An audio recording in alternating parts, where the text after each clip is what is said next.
رابطوں کے عمل کو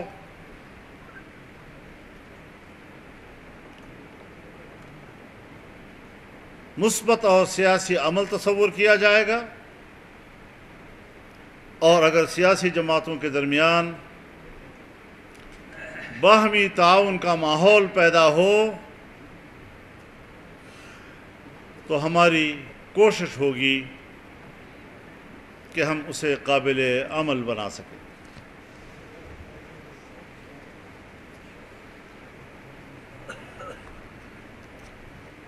کہا گیا کہ ہم افغانستان کے اندر جا کر حملے کریں گے۔ یہ کوئی نئی بات تو نہیں ہے۔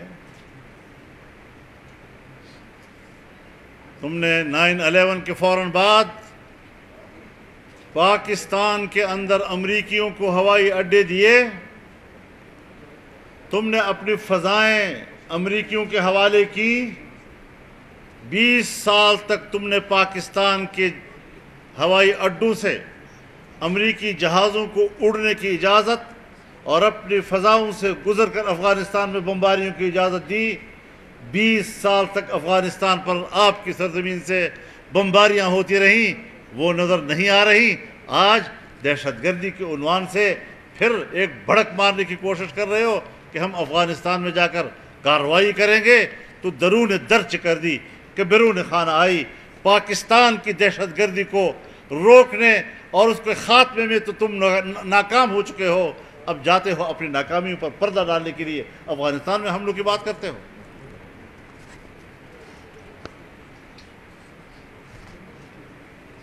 پہلے تو ہمیں اس بات کا جواب دیا جائے کہ خیبر پختونخوا میں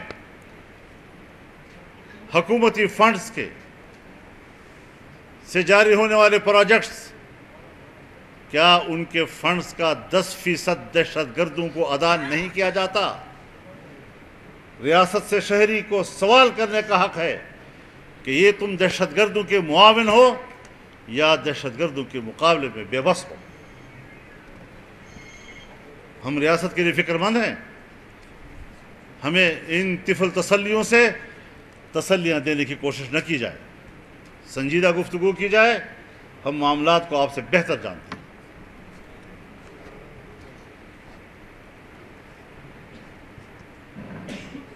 چمن بارڈر ہے، انگور اڈا ہے، غلام خان ہے میران شاہ سے آگے، قرم ایجنسی کا بارڈر ہے، جمرود ہے، اور باجوڑ تک جائیں وہاں پر بارڈر پر آباد پاکستانی آبادیوں پر وہ قدغنیں لگائی جا رہی ہیں کہ دنیا کے کسی ملک میں اس قسم کی قدغنیں نہیں ہیں۔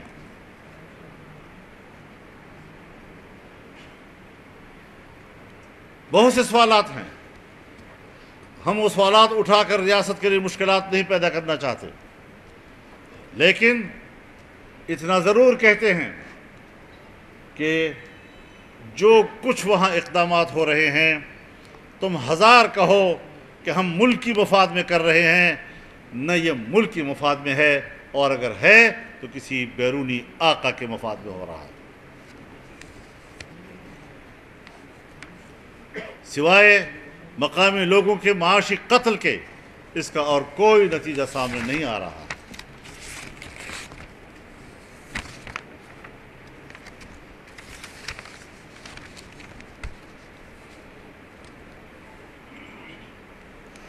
جمعیت علماء اسلام نے 5 اگست کو، جس روز انڈیا نے کشمیر پر قبضہ کیا اور اپنے آئین کے آرٹیکل 370 کو حذف کر کے کشمیر کی مستقل حیثیت کا خاتمہ کیا، ہم پورے ملک میں یوم سیاہ منائیں گے۔ جمعیت علماء اسلام نے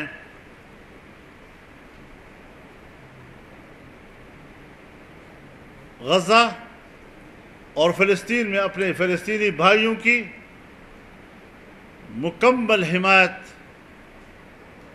کا اعادہ کیا ہے. ہم فلسطینی مجاہدین کے ساتھ ہیں، ہمیں کوئی پرواہ نہیں. ہمارے اس موقف کے ساتھ امریکہ اور مغرب ہمیں کیا خطاب دیتا ہے؟ ان کی نظر میں تو امارت اسلامیہ افغانستان بھی دہشت گرد ہے، ان کی نظر میں تو حماس بھی دہشت گرد ہے. لیکن کیا کسی کو دہشت گرد کر کے آپ خطے میں امن لا سکتے ہیں؟ اسرائیل کی حمایت کرنا یہ جنگ جرم ہے. کیوں؟ وہ بے گناہ شہریوں پر بمباری کر رہا ہے.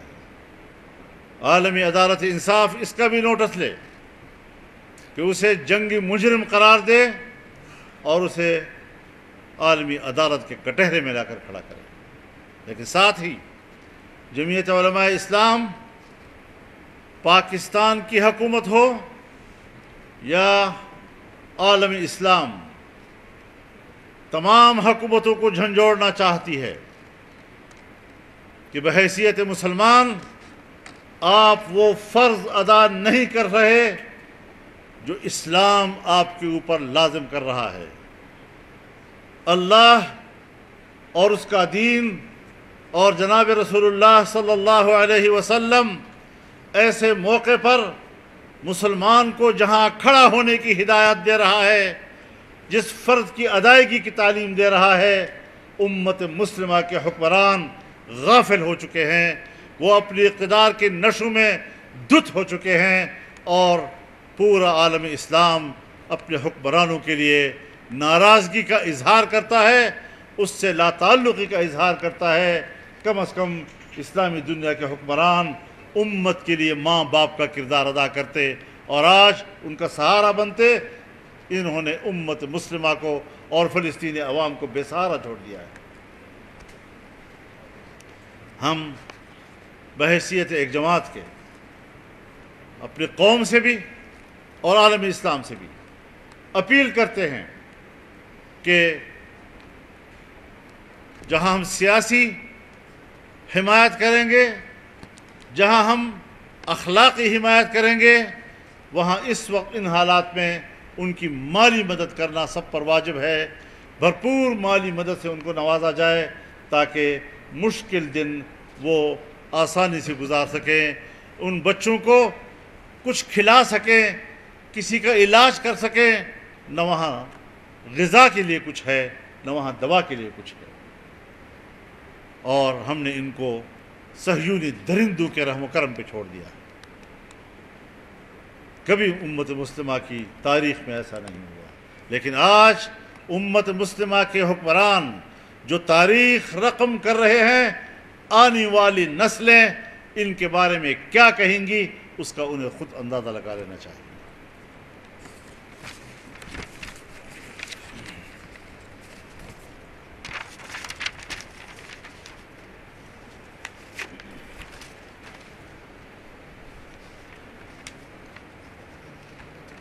جمعیت